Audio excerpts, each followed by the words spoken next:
All right, guys, here's my Nucanoe Unlimited 12.5. I just got back from an inland saltwater fishing trip where I was targeting fish around bridges, and I had it set up for just me.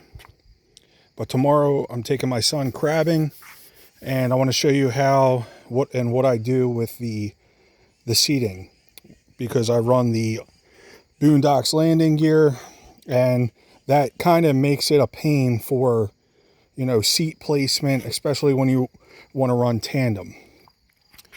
So I'm going to bring you up right here real quick. On both sides I drilled an extra hole. Now that is the same spacing as the inside landing gear track. And then you see I have this just sitting here, that way I don't lose them, and this will be the third bolt hole. So what I'm going to end up doing is taking this seat off and then mounting it 1, 2, 3 on each side. 1, 2, 3. The landing gear always stays in the same place. And then this gives me a really good weight balance, because I run everything up front. Both batteries are in here. It's all removable.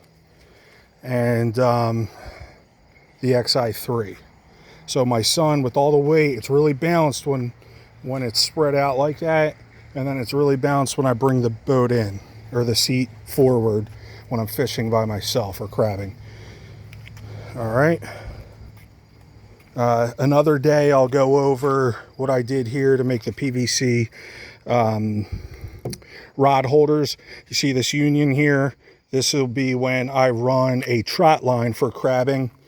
Won't be running the trot line tomorrow. My son says he wants to run traps, so we'll do the traps tomorrow, keep that off.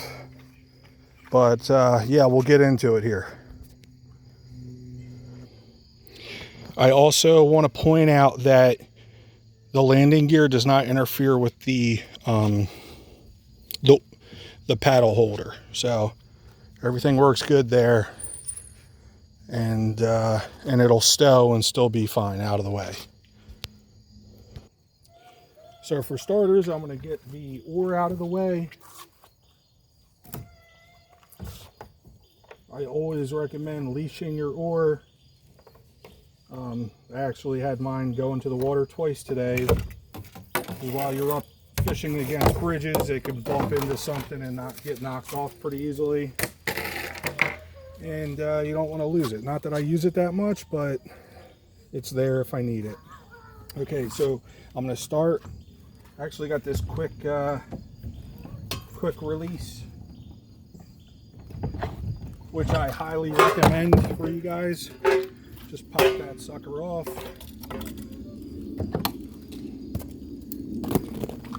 Okay, so now I just got to remove the seat base, which I won't bore you with that, so I'm going to pop that off.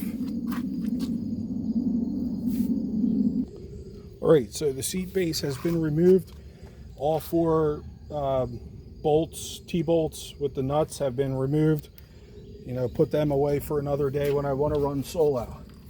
All the hardware is here that I will need to move my seat behind the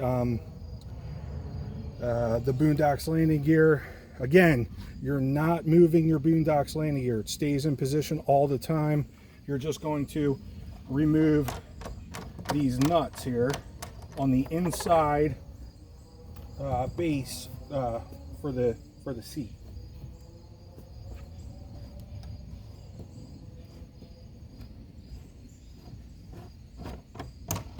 All right, and the T-bolts always stay inside.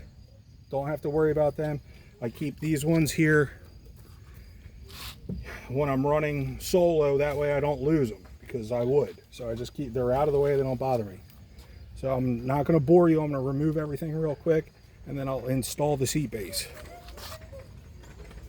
All right, I got all 6 hand nuts removed. One thing I forgot to mention was you need a spacer or washer the same thickness of the bracket on these back ones. That way everything's level on the seat base. Again, I drilled this extra hole, this extra hole. Did them a little big just to make my life easier. And I'll come in behind everything. And now we just got to line up these.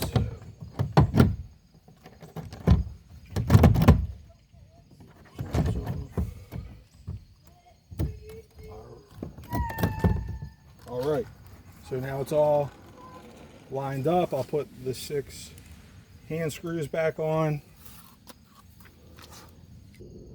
All right, so the seat base is installed on top of the bracket of the boondox landing gear. All secure, everything's good. The reason that you see these scratches here is because the swivel bolts that I had were a little too long. But with the quick release bracket, it's a non-issue at all.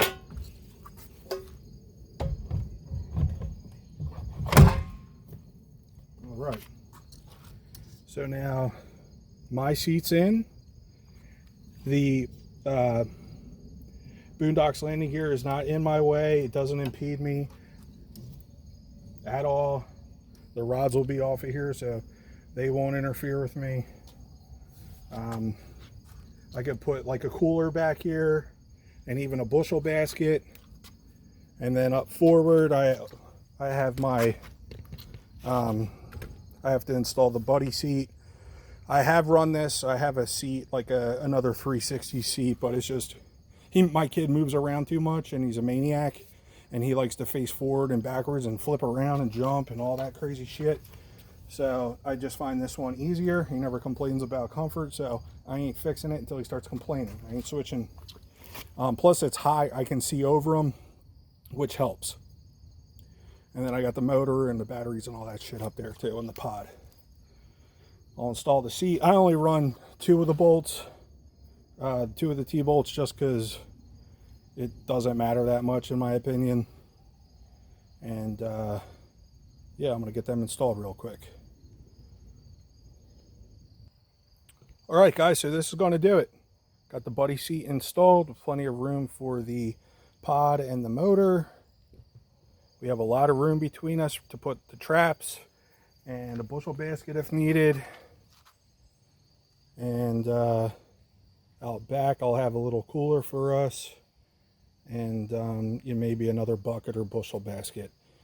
But yeah, that really opened it up for me, because it's really important for myself to be able to run tandem, and I needed the ability to move my kayak by myself. The boondox there are some ups and downs, but for me, that since I've been able to run it like this, there's more ups than downs, and I do recommend it.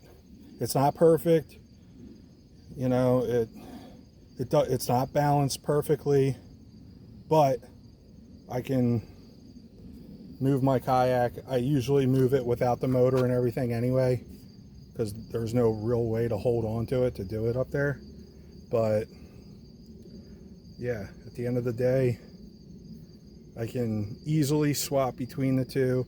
The boondox always stays mounted, but I can move my seat behind it, and like I said, there's plenty of room. It still swivels and everything, and with his weight and all my the motor and the batteries and everything up forward, it really displaces it really well, and I'm happy with it. It almost seems to ride better with us in it together than me in it by myself. But yeah, that's it.